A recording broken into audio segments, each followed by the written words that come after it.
All right Hemant जी, शुक्रिया आपका। मैं डिबेट के नेक्स्ट राउंड में आपसे बाकी विषयों पर भी ओपिनियन लूँगा।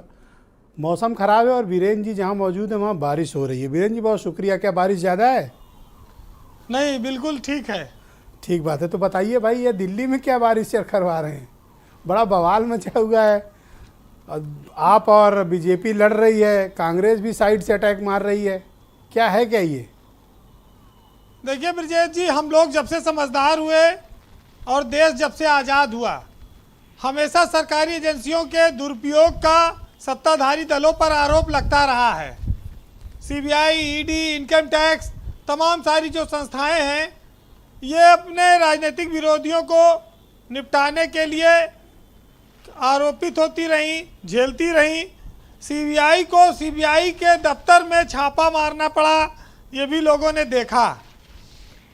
तो स्वाभाविक है कि जिसको लोग पिंजड़े का तोता कहते थे, उसके पीछे कुछ कारण रहा होगा। और तोता पिंजड़े में रहता है तो जैसा मालिक कहता है वैसा बोलता है।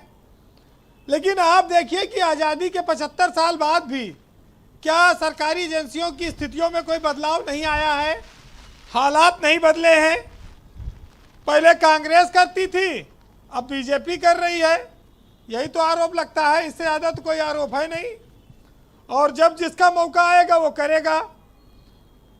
चूँकि गुजरात में, हिमाचल प्रदेश में यहाँ चुनाव होने वाले हैं और यहाँ पर आम आदमी पार्टी बहुत मजबूती से लड़ रही है, तो कांग्रेस पीछे जा रही है।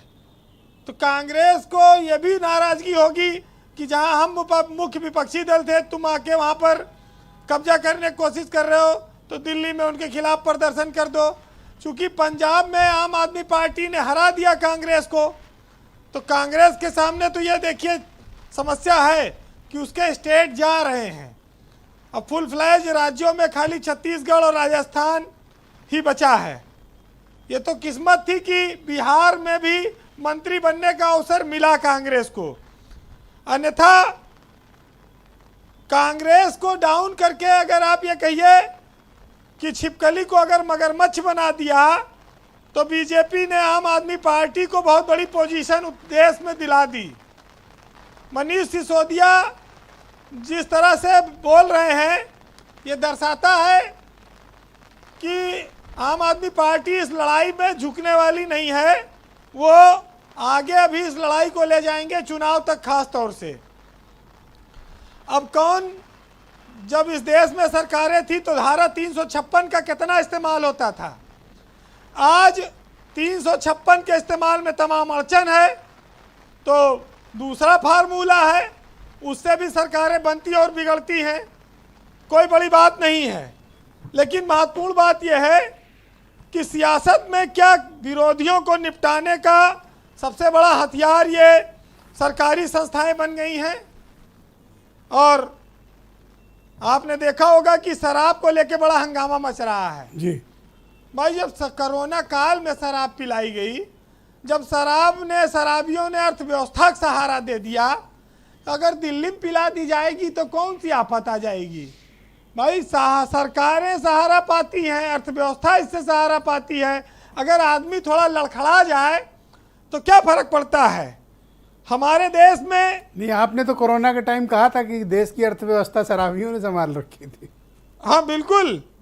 और अगर दिल्ली में थोड़ा शराब को लेकर इतना हंगामा जो कांग्रेस कर रही है, उस पर बहुत औचित्य नहीं दिखता।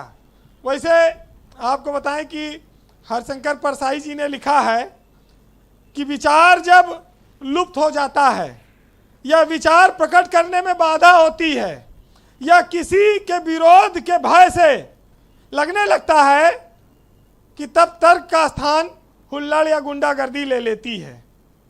तो कुल मिलाकर बात ये कहनी है कि मेरा देश बदल रहा है।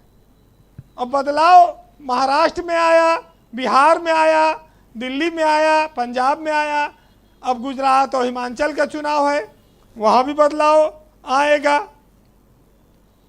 हमारे यहाँ कहते हैं कि अगर फरिश्ता भी आसमान से उतर आए और सच बोले तो वो भी मारा जाए। तो सच के लिए हिंदुस्तान में बड़ी कुर्बानियाँ लोगों ने दी हैं और ये कुर्बानियाँ देनी पड़ेगी, चाहे सियासत में हो, मीडिया में हो, साहित्य में हो, पत्रकार हो, कवि हो, शायर हो, जी, लेकिन हर दौर में ये कहा गया कि जब विपक्ष कमजोर हो जाए तब ये जिम्मेदारी पत्रकारों और साहित्यकारों पर आती है कि वो देश की लोगों को, जनमानस को सही रास्ता दिखाएं। बहरहाल आज कुमार विश्वास का एक शेर बड़ा मौजू हो जाता है। हालांकि लिखा तो उन्होंने केजरीवाल के लिए था, लेकिन अब वो फिट कुछ अब इसमें भी दर्द दे रहे हो आप। दूसरे लोगों पर बैठता है। सुनिएगा कि नया निजाम, नई बंदिशें, नया ऐलान, इस फकत लश्करे शाही के ही माफिक सोचें और साहिबे वक्त ने ये हुक्म किया है जारी कि अपनी नस्लों से कहो कि मेरे मुताबिक सोचें। बहुत शुक्रिया वीरेंद्र जी, बहुत धन्यवाद। बारिश ज़्यादा है, अपना ध्यान रखिएगा। बहुत शुक्रिया।